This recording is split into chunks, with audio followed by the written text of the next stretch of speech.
Por supuesto que no te voy a juzgar si no me crees. Han pasado más de 2 años desde aquella experiencia y ni siquiera yo termino de creérmelo. Pero lo vi. Cada vez, por mucho que duela, no me queda más remedio que reconocerlo. Fui testigo de una magia oscura, una de la que me burlé y me arrepiento de haberlo hecho. Lo vi. Era mi suegro, sentado en aquella silla. Lo vi. Reconocí su silueta, su ropa, su postura. Y tal y como ya estás pensando, el problema era que él había muerto hacía meses. Hola, yo soy Enrique Treviño, creador de Viernes de Terror, y te doy la bienvenida a Relatos Sonámbulos, una sección en la que contaré anécdotas y experiencias principalmente del tema paranormal. Este segmento está todavía en etapa de prueba, por lo que es posible que notes cambios en el nombre o en el formato. Me da gusto que estés sintonizando. Tú ayudas a darle forma a Viernes de Terror y puedes hacerlo acá también. Por favor, coméntame qué te parece esta sección, si te gusta el nombre, si prefieres verme narrando la historia o solo escucharme, etc.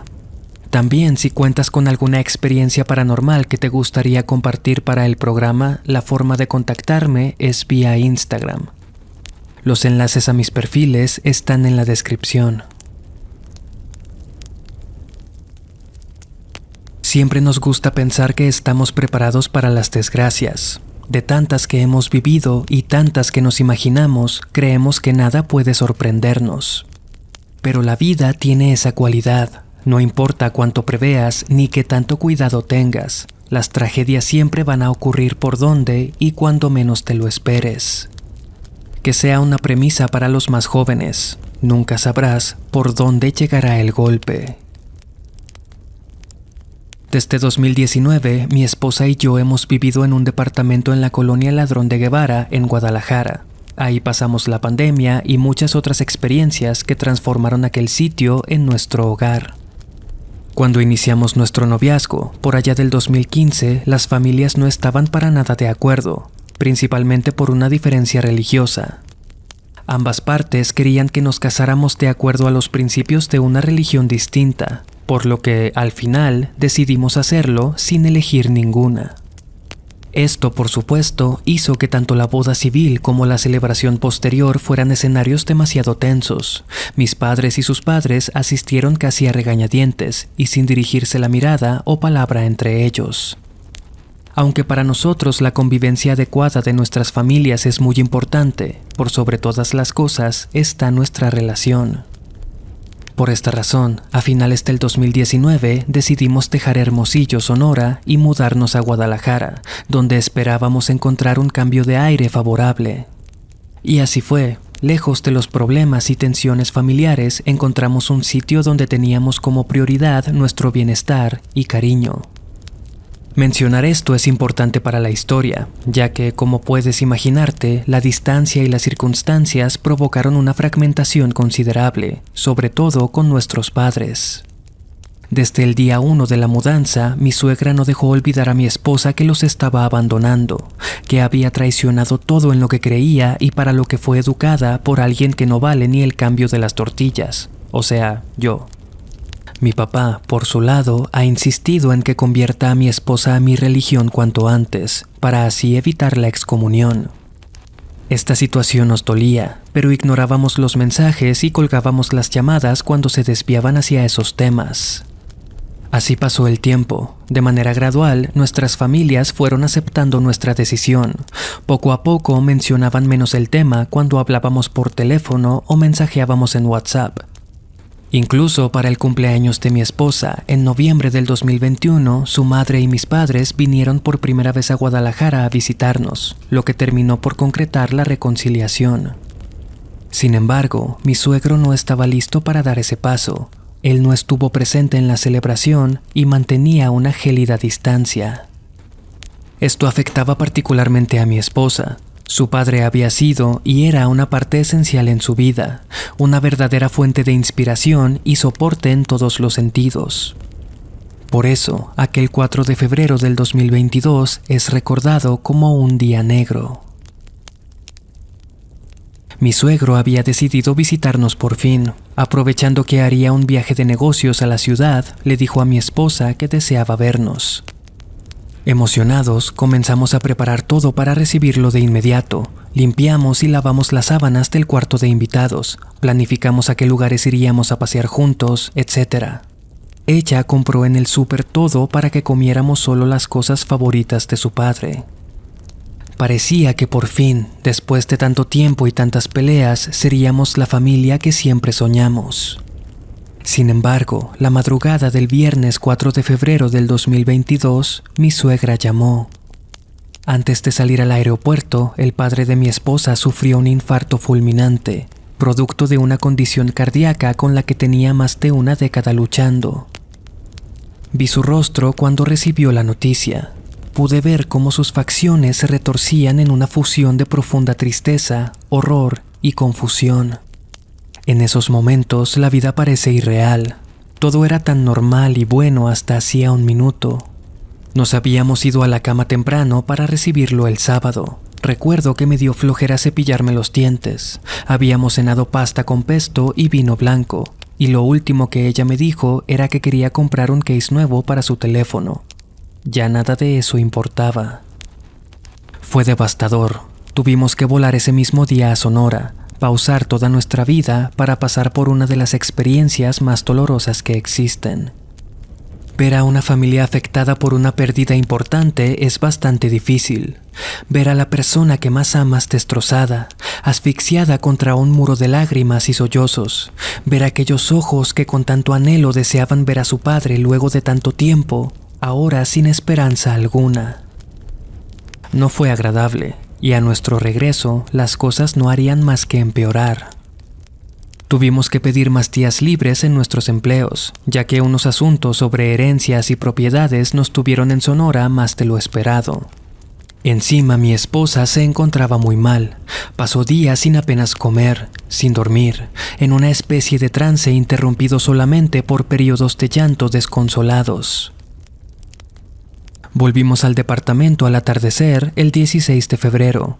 Todo estaba en absoluto silencio y penumbra. Agotados, dejamos caer las maletas en la entrada. Yo fui por un vaso de agua. Mi esposa se quitó los zapatos y fue directo a encerrarse en el cuarto de invitados. No pude hacerla salir de ahí en toda la noche, ni siquiera para que cenara algo. Solo escuchaba sus sollozos a través de la puerta. Al día siguiente colocó un retrato de su padre en la mesa de la sala y a modo de altar le puso un par de velas en cada extremo, junto con un pequeño florero. Soy psicoterapeuta. Entendía perfectamente por lo que estaba pasando. La frustración de haber perdido a su padre en circunstancias tan complicadas, sin haber podido resanar la relación, era algo verdaderamente crudo. Esa semana me contacté con una colega tanatóloga, quien accedió a visitarnos para ver en qué podía ayudar.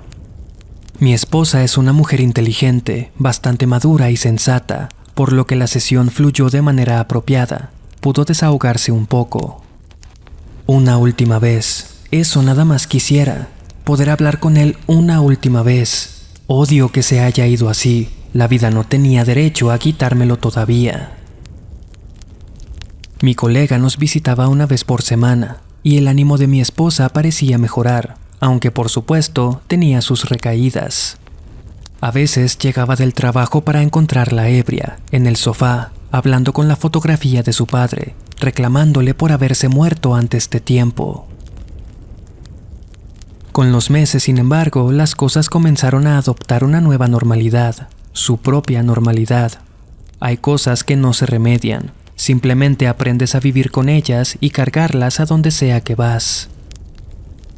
Se acercaba noviembre, y con él la idea de colocar a mi suegro en un altar de Día de Muertos. Cuando mencionó esto en una cena con amigos, uno de ellos le dijo a mi esposa que debe pasar al menos un año antes de hacerlo, puesto que el alma aún se encuentra en camino al Mictlán.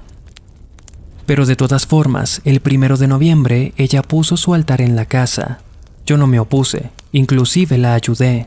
A fin de cuentas, se trata solo de una tradición. Después de su cumpleaños, el 23 de noviembre, comenzamos a tener charlas acerca de dónde pasar las fiestas de diciembre. Ninguno de los dos quería estar en Sonora durante Navidad. Queríamos salir del país, pero tantos gastos imprevistos nos lo impidieron. Al final, acordamos ir a Ciudad de México, donde su familia tiene un departamento en la Roma que a veces nos prestan. Luego de confirmar que el lugar estaría disponible, reservamos los boletos. Así, el 18 de diciembre salimos a las 7 de la mañana al aeropuerto de Guadalajara y abordamos un avión con destino a la capital. Durante el vuelo, mi esposa me confesó algo. He estado hablando con algunas personas, me dijo. ¿Qué personas?, pregunté intrigado. Una amiga que perdió a su papá hace como 3 años me recomendó a un médium, justo en la San Rafael. Me dijo que a ella le había ayudado. Yo no podía creer lo que estaba escuchando. Ella sabía perfectamente mi posición respecto a esas cosas. Me consideró un hombre de razonamiento, no de supersticiones. Conteniendo mi irritación, dije, «Ajá, ¿y qué más?» «Ya sé que vas a decir que no, pero quiero ir a verlo», dijo mientras miraba las instrucciones de emergencia en el asiento de enfrente. «Sabes que diría que no, y aún así esperas hasta el último minuto para decirme esto. Es obvio que lo has estado planeando a mis espaldas. Tú no sabes lo que yo siento, y no sé por qué te enojas tan rápido. Tampoco dije que ya tenía una cita ni nada», me dijo. «No lo dijiste, pero es obvio que ya tienes una cita, ¿o no?» El avión aterrizó, bajamos y recogimos nuestro equipaje en el carrusel número 3. Salimos y abordamos un Uber a nuestro destino. En 2 días visitaríamos al médium. En el matrimonio a veces tienes que ceder, aunque esto signifique abandonar la cordura. No voy a aburrirte con detalles. Se llegó el día y nos dirigimos al sitio, el cual, como había dicho, está en el corazón de la colonia San Rafael de Ciudad de México. Esa mañana, como le habían indicado a mi esposa, desayunamos bien, nos aseamos y rezamos un Padre Nuestro antes de salir.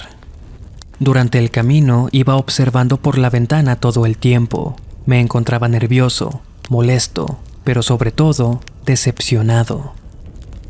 Como si se hubiera dado cuenta, me tocó la mano y dijo, «Nada más quiero hablar con él, eso es todo». Me giré y pregunté, «Bueno, ¿y cómo funciona o qué es lo que vamos a hacer?» «Me dijeron que tiene una silla», respondió. «Una silla mágica, por supuesto». «No es mágica, es un medio de comunicación. Mi amiga dice que la usa para invocar al espíritu de la persona con la que quieres hablar». Asentí con sarcasmo y devolví la mirada a la ventana. Nos bajamos frente a un edificio de departamentos de unos 5 pisos, antiguo aunque en buen estado. Adentro había una recepción con un guardia. «Venimos a ver a don Elías», le dijo mi esposa. Es obvio que había recibido indicaciones detalladas, pero no había compartido nada conmigo, y cada vez era más difícil pretender que eso no me importaba. El guardia telefonió y 2 minutos más tarde una mujer bajó, bajita y con rasgos indígenas, pero con una presencia muy pesada. Apenas la vimos, nos hizo una seña para que la siguiéramos escaleras arriba. Subimos en silencio hasta el último piso. Por lo que pagamos por esto, uno esperaría mínimo un elevador, pensé fastidiado. Nos detuvimos frente a una puerta, el 5C, y antes de entrar, la mujer sacó de su bolsillo un trozo de palo santo, lo encendió y nos lo pasó de la cabeza a los pies. Entonces entramos. Era un departamento bastante grande, con doble piso de madera, espacioso y con las paredes pintadas de un intenso rojo carmesí. En el centro, donde debería estar la sala, había una especie de telón casero que la dividía, hecho con un tendedero y una tela negra que contrastaba con los muros. La mujer nos dijo que nos sentáramos en un par de sillas cercanas, que don Elías vendría pronto. No la volveríamos a ver. Tomamos asiento y esperamos, ambos en silencio y observando el entorno. Había figuras de deidades esparcidas en cada rincón, desde crucifijos hasta Ganesha, pasando por Buda y algunos cuadros de Mahoma. Me reí en mis adentros, convencido de la ignorancia teológica de quien sea que hubiera decorado el lugar, pero de repente me sobrevino una sensación extraña. ¿Estás segura de esto?, le pregunté a mi esposa. No, pero quiero hacerlo y quiero que estés conmigo cuando lo haga. Esas palabras me conmovieron, así que traté de cambiar mi actitud. Una puerta en un extremo del pasillo se abrió de repente y de ella emergió un tipo alto, moreno, con una barba que le cubría el cuello, ropa de manta y, para mi sorpresa, un sombrero de copa negro. Iba descalzo y despedía un fuerte olor a incienso. Era de esas personas que no sabe si tienen 35 o 65 años. No cabía duda, estábamos por ser estafados, pero si con eso mi esposa estaba feliz, lo soportaría. Sin saludarnos ni presentarse, se paró frente a nosotros, de espaldas al telón, y dijo: antes de comenzar deben saber que es mejor si el consultante se encuentra a solas. Si el acompañante decide quedarse es bienvenido, pero hay reglas estrictas que deberá seguir. Luego, mirando directamente a mi esposa, extendió la mano y dijo: la fotografía, por favor. Ella sacó entonces de su bolsa el retrato de su padre y se lo dio. El tipo entonces desapareció tras el telón unos segundos. Después volvió sin la fotografía y nos pidió ponernos de pie. ¿Qué decidieron entonces? Me voy a quedar aquí con mi esposa, le dije en tono firme y dominante. Él me miró, como si esperara que fuera mi esposa quien respondiera. Era un charlatán, pero sabía cuando alguien lo detectaba. Había iniciado una lucha de egos entre nosotros. Muy bien. Puedes presenciar la sesión, pero tienes estrictamente prohibido mirar. Por favor, cuando el telón se abra por segunda vez, cierra los ojos y baja la mirada. Es muy importante que no veas nada de lo que ocurre. Por supuesto, dije con ironía y sin mucho esfuerzo para ocultar un jadeo de risa. Mirándome con recelo, retrocedió. Se puso al lado del telón y, tirando de un extremo, lo recorrió, revelando una silla de cara a nosotros en la que había puesto la foto de mi suegro. Parecía ser una reliquia, de madera, posiblemente cedro tallada a mano, con hermosos pero desgastados acabados en la parte superior y en las patas. Alrededor habían velas negras y blancas, unidas por un círculo de sal, y en una esquina una estatua del arcángel Miguel. Ahora, dijo dirigiéndose a mi esposa, pronuncia el nombre de tu padre, seguido de la frase Bolo Loki Tecum. Así lo hizo. Luego cerró el telón, nos pidió cerrar los ojos y concentrarnos. Recuerden, cuando el telón se abra otra vez, solo la dama puede abrir los ojos. Entonces comenzó a rezar en un idioma desconocido, y un minuto más tarde escuché la tela recorrerse de nuevo. Luché contra mi impulso de mirar. ¿Es este a quien buscas?, escuché que le preguntó a mi esposa. Primero una bocanada ahogada de aire, seguido de llanto contenido, para al final responder con la voz quebrada: sí. Lo confieso, me dieron escalofríos. En ese momento el ambiente se puso frío, helado. Escuchaba la respiración agitada de mi esposa. Podía sentir cómo temblaba y maldije al tipo ese por no dejarme mirar. Puedes hacer tus preguntas, le dijo. En eso mis oídos comenzaron a fallar, o eso parecía. Escuchaba todo como si estuviera en otra habitación o como debajo del agua. No sabría describirlo. Podía identificar la voz de mi esposa hablando entre lágrimas, y de repente me quedé paralizado, pues empecé a escuchar la voz de mi suegro. No podía creerlo, no entendía nada de lo que decían, pero podía discernir sus voces, conversando. Aquello era impresionante. Estaba confundido. ¿Qué clase de truco era ese? ¿Cómo era posible? Comencé a desesperarme, y decidí que sea lo que sea, tenía que mirar. Disimuladamente alcé un poco la cabeza y abrí ligeramente mis ojos. Confieso que me arrepiento de haberlo hecho. Frente a mí estaba aquella silla donde pusieron la foto, pero ahora de espaldas, y en ella estaba mi suegro sentado. Aunque estaba de espaldas, podía ver parte de su perfil, además de su ropa y su complexión. Era él, no había duda. Conforme mi vista se enfocaba, comencé a escuchar todo más nítidamente, pero cuando todo se esclareció, comencé a sentirme débil, con unas náuseas terribles. Vi cómo mi suegro, o lo que parecía ser él, se giraba y volteaba a verme. Su rostro estaba pálido, sus pupilas eran totalmente negras y tenía los labios morados. Lo último que recuerdo es haber visto el cuerpo del tal don Elías ponerse frente a mí. Luego perdí el conocimiento.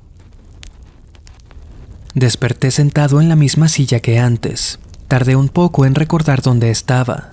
Mi esposa me pasaba un algodón con alcohol por la nariz. Don Elías estaba frente a mí, con los brazos cruzados. Detrás de él, el telón estaba cerrado de nuevo. Me sentía débil, asqueado de mí mismo, como cuando tienes una cruda moral.